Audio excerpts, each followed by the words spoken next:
Okay, so sorry, I ran out of storage. I forgot to delete my old vlogs.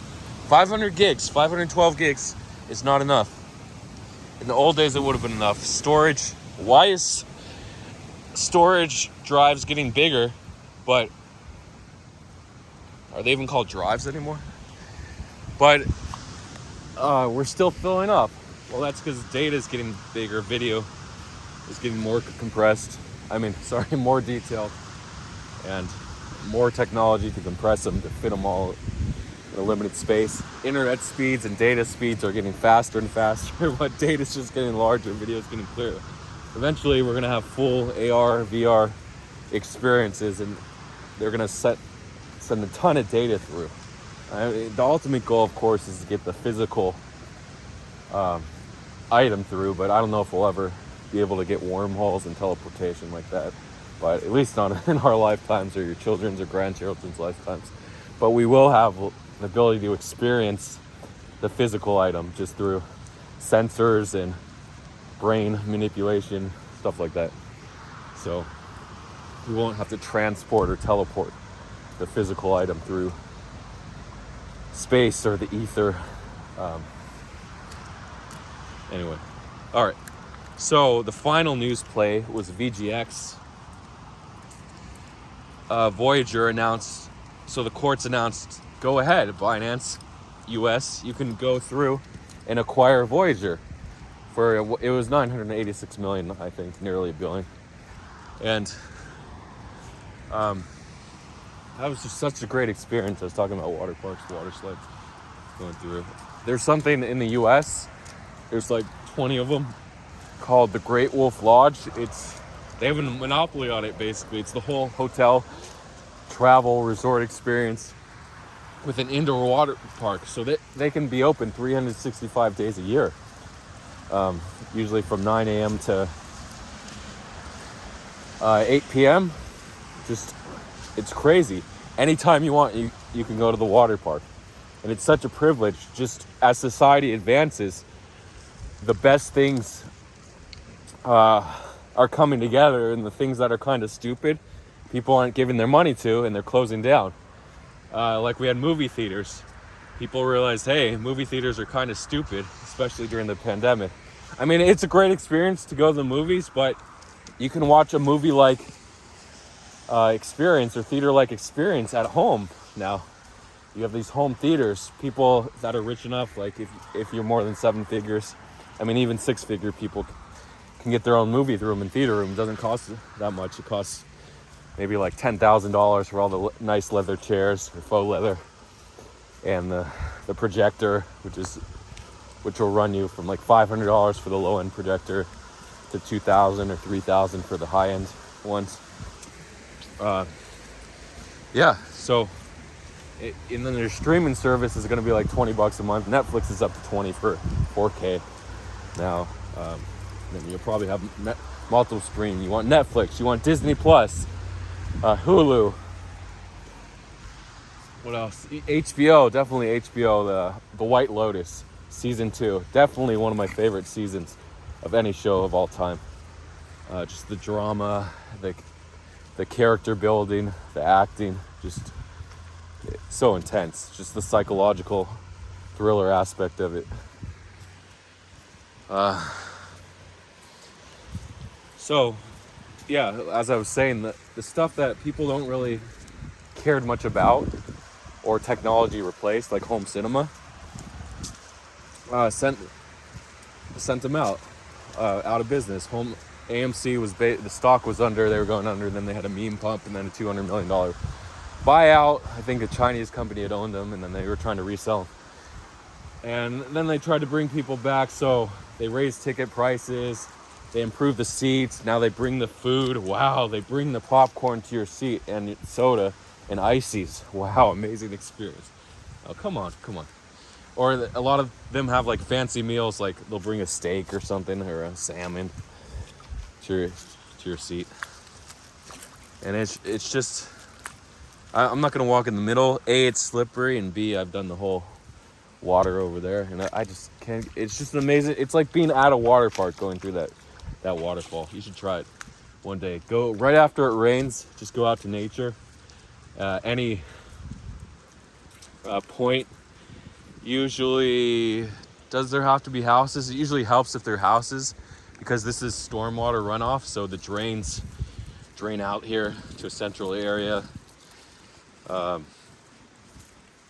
all the water after it rains just comes draining down, shooting down. Yeah, of course it's probably a little dirty, probably is filled with bacteria, maybe radiation. E. coli is obviously the number one. Cryptosporidium, some other shit bacteria, parasites that you want to avoid. So try not to do it with open cuts, even though I do have an open cut because I stepped on a rock, but whatever, you live and learn. You live and learn. Yeah, so Voyager token, VGX, got sent from I don't know the base. Right around, I think slightly above 3.1 or 31 cents, or slightly below 31 cents, got sent to 36 about, and then back down to 31. So full retrace, probably 30.5 cents was the start of the pump. And now you're thinking, okay, nobody cares. But this is just the first 5 minutes it retraced. The news traders that monitor their news 24/7. What are news traders? Would anyone want to monitor news 24/7? It's because it's the easiest way to make money. If you have your terminal, you automate just a one click. A lot of the best terminals are one click. You have your predetermined blocks, click areas on your terminal, and you can just hit buy. They auto-populate through like a very simple AI. Like if Voyager news came in, it would have the VGX token. And if there was leverage, VGX does not have leverage as far as I know. I have to double check. So it's just spot buying on Binance. But if there were leverage, you'd have an option to use leverage. People use leverage just because you don't have to keep $1 million or hundreds of thousands of dollars on an exchange. You can just do 10x leverage. Is it safe to do 10x? In news, it is. If you have your terminal, if you're going to be early enough, very rarely are you going to get liquidated on a 10x on a news play where it drops 10% from your entry. There are times where it does happen, just it's rare, maybe 1 in 50 or 1 in 100 times, where you just caught the news late, your terminal didn't execute properly, etc. It's actually etc. So sometimes I try to say etc. But people just say X, etc. It's one of the few times actually where all English speakers get that mixed. I don't know if English speakers would get that mixed up because they have a more proper pronunciation. But speaking of proper pronunciation, this vlog is sponsored by Harry and Meghan on Netflix. Go see it now. If you have a Netflix subscription, go subscribe. Really nice if you want to know how Harry met Meghan. That's just a beautiful couple, don't you think? And what caused them to split from the royal family. So VGX retraced. The new seller sold. Oh shit! Was not expecting that. They sold off.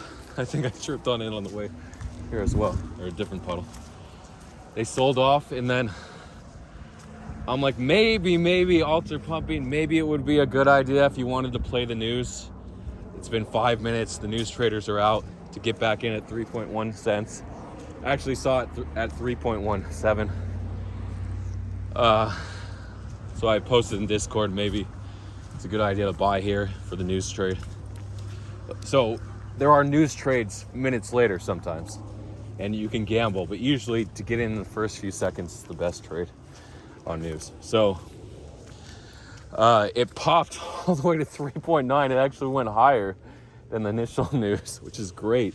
That means it's really bullish news, or the buyers that are slower think it's bullish news. So incredible. Like Comfy actually bought at 3.3 and sold 3.5, so he made $100.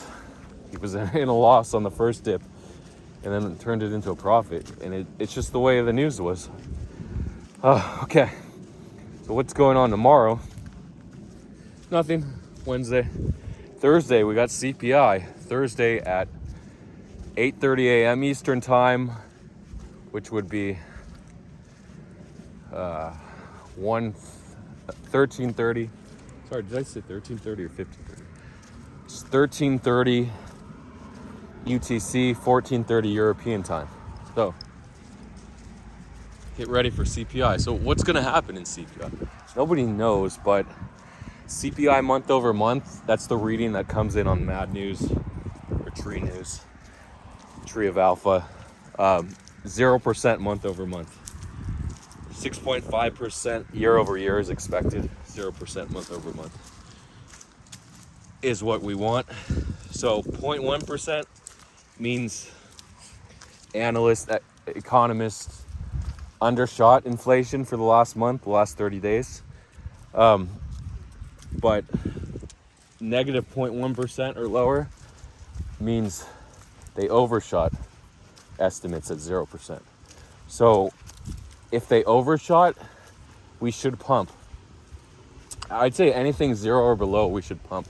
0.1 or above, we'll dump. 0.1 will be a slight dump. 0.2 is going to be a larger dump. So sell everything. Which leads me to my final point, actually. I want to talk about hedging. So what's going to happen leading up into CPI? We might hard pump into it and sell off right before. So a lot of times what happens right before, a lot of times what happens right before CPI is important. Last CPI we pumped from 16.9 all the way to 17.4, and then when 17.5 when CPI came out, we pumped to 17.9 or 18K depending on what futures exchange you were on. And then we dipped back down to 17.6 and then went up to 18.38 for FOMC and then dumped again all the way down to 16.35 over the next couple weeks. So just pay attention. You can de-risk a little. How do you de-risk? It's called hedging. So you really didn't have to be hedged these last few days because alts were ripping like crazy. The momentum was there. And then when's the sell-off before CPI? Is there a sell-off? What I hedged yesterday on the first drop to 17.16, but I hedged a little too soon because we did bounce to 17.499K today in Bitcoin. So I was a little early. I mean, I wish I played the alt pumps today, but I'm not an active day trader. I'm not even an active news trader. But ideally, it's just, I do care about the money, but not enough to sit on my computer all day. I'd rather have my free time, do what I want, and I might catch a couple trades during the week. So I hedged yesterday, I de-risked, and I did that by shorting Bitcoin. So I still had my alt longs, but I did a 3x short on Bitcoin, 3 times the size of my alt longs.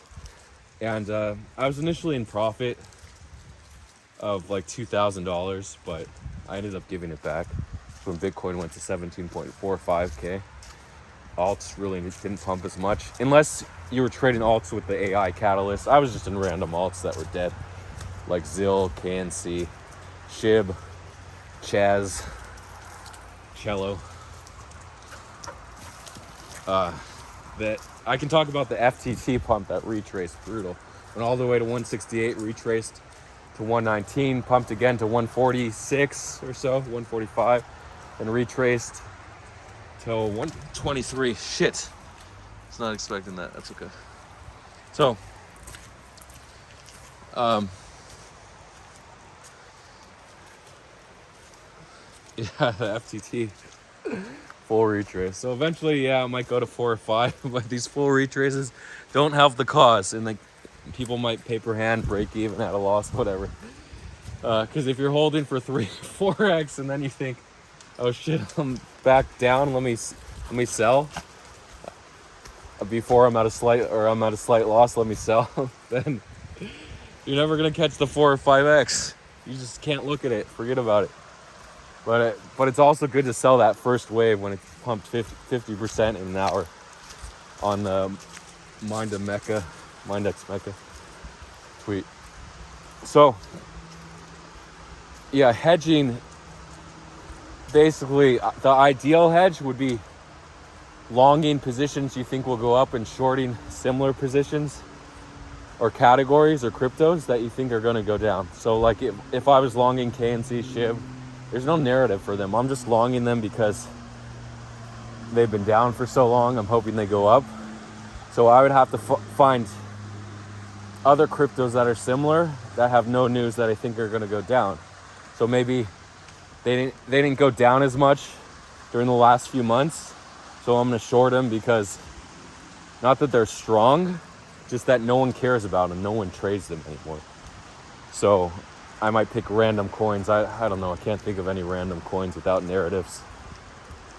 But any coins, I just pick similar leveraged coins that have leverage on the exchange I trade on OKX and Bybit right now. So, but shorting Bitcoin is just a lazy way of doing it because the correlation is going to be the least versus random alts. I think you'd find a better correlation with random leveraged alts versus doing Bitcoin, because Bitcoin sometimes moves on its own. Bitcoin has a dominance index that shows how alts perform versus Bitcoin. Like we went from 41.7 down all the way down to 40.8. Or did I miss a 1 there? Maybe I did. And that's just how it works. But the lazy way is just doing Bitcoin, not picking random alts. But you can pick random alts as well. I think next time I'm gonna pick random alts. So yeah, I'm just hoping my alts outperform the 3x leveraged Bitcoin short. But like I said, I was in profit up 2,000 and then gave it back when Bitcoin went up. So that's hedging for you. And it's great to hedge, especially on news trades, narrative trades. Say, I'm going to buy these AI tokens for the narrative, and then I'm going to short these other tokens with no narrative. They've been beaten down, but if alts continue to rise, they should rise. But I might do, say, like 15% on my narrative trade versus the 5% short. The coin goes up 5%, the other coin. So I make 10% when everything pumps together, and then the narrative tokens pump even more. So that's a hedge for you. And it takes some skill to hedge. Like with alts, you should hedge even amounts. But with Bitcoin, you have to hedge more because it takes a larger move on Bitcoin to equal your altcoin. Usually on alt's going to move 3x for every 1x move on Bitcoin. Like if Bitcoin went 1% up 1%, your alt would go up 3% or even more. Anyway, that's hedging. Thanks for watching. Remember, you got to be positive and just work it through. Be patient. A lot of great plays are, if you wait a week or two, buy and wait a week or two. But a lot of them have already played out. If you think the trend's going to continue, you can buy and hold for a couple weeks. Ella, come on. So good luck to you. I'll see you guys on the other side. Thanks for watching. Thanks for commenting.